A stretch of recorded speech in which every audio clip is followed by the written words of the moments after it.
Welcome to Ultramind.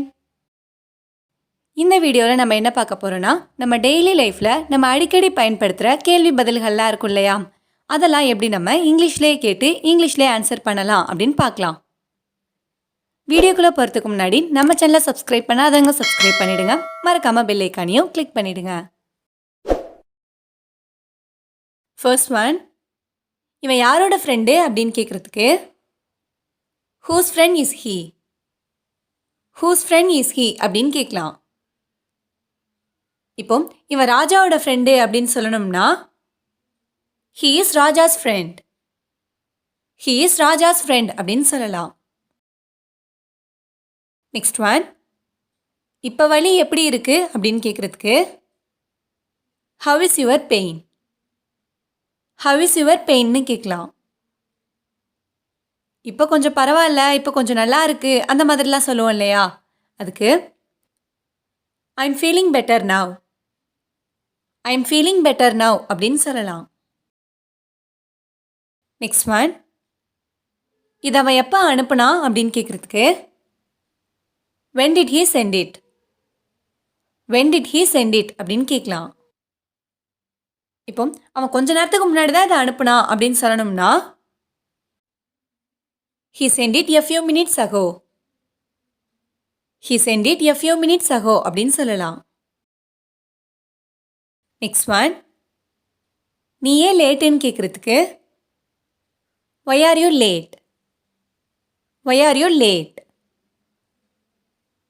இப்போ அதுக்கு இல்லை எனக்கு கொஞ்சம் வேலை இருந்துச்சு அதான் லேட் ஆயிட்டே அப்படின்னு சொல்லணும்னா I had some work that's why, I had some work that's why அப்படின்னு சொல்லலாம்.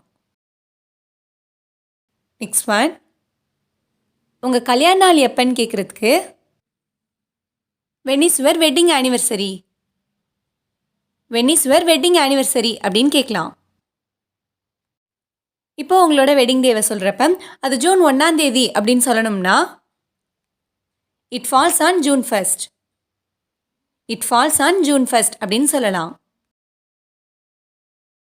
நெக்ஸ்ட் ஒன், நீ எப்போ ஃப்ரீயாக இருப்ப, நீ எப்போ ஃப்ரீயாவ அந்த மாதிரி கேட்குறதுக்கு when will you be free, when will you be free அப்படின்னு கேட்கலாம். நான் சாயங்காலம் 5 மணிக்கு மேலே தான் ஃப்ரீ ஆவேன் அப்படின்னு சொல்லணும்னா I will be free after 5 o'clock, I will be free after 5 o'clock அப்படின்னு சொல்லலாம்.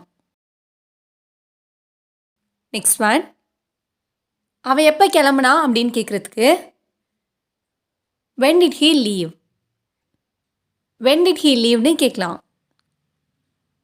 இப்போ அவன் காலையிலே கிளம்பிட்டான் அப்படின்னு சொல்லணும்னா he left in the morning itself, he left in the morning itself அப்படின்னு சொல்லலாம். லாஸ்ட் ஒன், இந்த கேக்கை யார் பண்ணா அப்படின்னு கேட்குறதுக்கு who made this cake, who made this cakeன்னு கேட்கலாம். இப்போ இந்த கேக்கை அம்மா தான் பண்ணாங்க அப்படின்னு சொல்லணும்னா my mom made this cake, my mom made this cake அப்படின்னு சொல்லலாம். இந்த வீடியோ உங்களுக்கு யூஸ்ஃபுல்லாக இருந்துச்சுன்னா லைக் பண்ணுங்கள், கமெண்ட் பண்ணுங்கள், மறக்காமல் உங்கள் ஃப்ரெண்ட்ஸுக்கும் ஷேர் பண்ணுங்கள். அண்ட் தேங்க்ஸ் ஃபார் வாட்சிங்.